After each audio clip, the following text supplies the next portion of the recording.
नमस्कार, मैं हूं दिव्या तिवारी। स्वागत है आपका। आप अभी तक में बात करेंगे राजस्थान की कुछ खास खबरों। उदयपुर जिले के खेड़वारा थाना क्षेत्र के भागोदय होटल के पास हाईवे पर बाइक सवार युवक की गर्दन में चाइनीज बाजा फंसने से मौके पर ही दर्दनाक मौत हो गई। युवक अपने साथी के साथ बाइक से जा रहा था जब चलती बाइक पर अचानक से युवक की गर्दन में चाइनीज मांझे से कट गई और बाइक पर पीछे बैठा युवक घायल हुआ।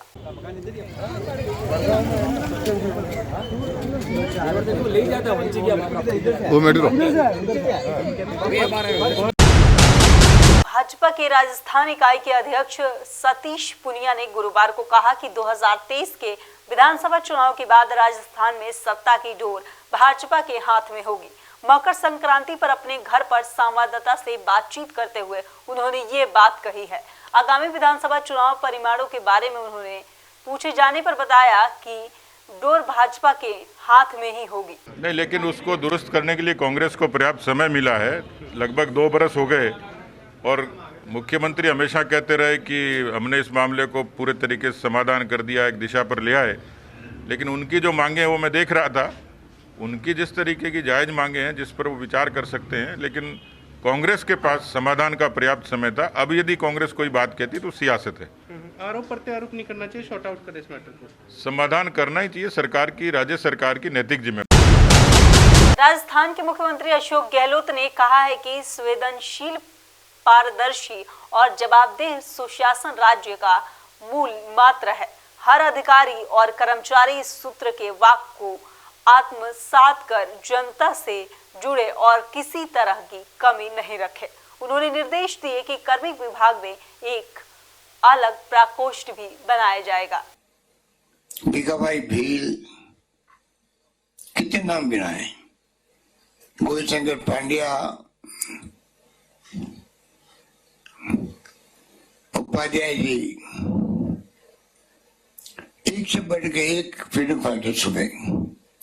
आदिवासियों ने जो कुर्बानी दी मानगढ़ की पहाड़ियों में, वो भी मामूली नहीं थी। कोई 1000, 1200, 1500 लोग जो भी थे, पर जो अपनी जान देकर के देश को आजाद करवाने के लिए मर मिटे हों, उनको कौन भूल सकता है। इसी प्रकार जिस प्रकार से वीर राजा बादशाह जी ने अपनी बहादुरता दिखाई और ये पूरा एरिया बताया, मैं समझता हूं कि ये हमारे लिए गौरव की बात है, गर्व की बात है। और मैं उम्मीद करता हूं कि हमेशा आजादी के बाद में भी आप लोग बहुत जागरूक रहे हैं, क्योंकि यहाँ पर सिंचाई होने लग गई, बांध बन गया।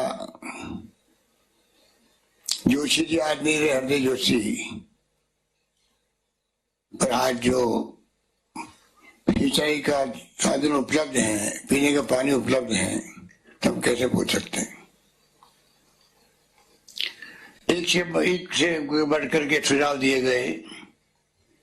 मैं समझता हूं कि आने वाले वक्त में हम लोग को कमी नहीं रखेंगे। जो हमारे जनप्रतिनिधि, चाहे वो किसी पार्टी के हों, मुझे तो इस बात की खुशी है कि आज बांसवाड़ा के अंदर एक ऐसा माहौल देखने को मिल रहा है जहाँ कांग्रेस, बीजेपी, सभी वर्गों के लोग एक साथ बैठे हुए हैं।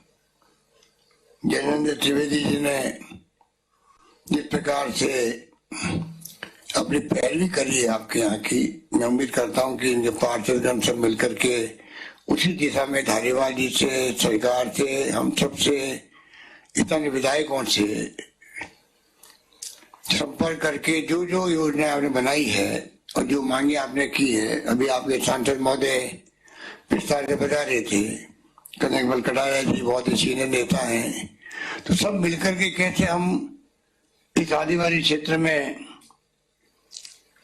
जो मामा बालेश्वर के जमाने में कहा जाता था, उसी ढंग से हम लोग आदिवासियों में जागृति पैदा कर सके। आदिवासियों में जो देश प्रेम की भावना कोट कोट के भरी हुई है, उनके माध्यम से एक नया संदेश दे सकें कि जब तक शिक्षा नहीं होगी। राजस्थान में भरतपुर जिले के सामरी गांव में जहरीली शराब पीने से 4 और लोगों की मौत हो गई है। इसके साथ ही मरने वालों की संख्या बढ़कर 8 हो गई है।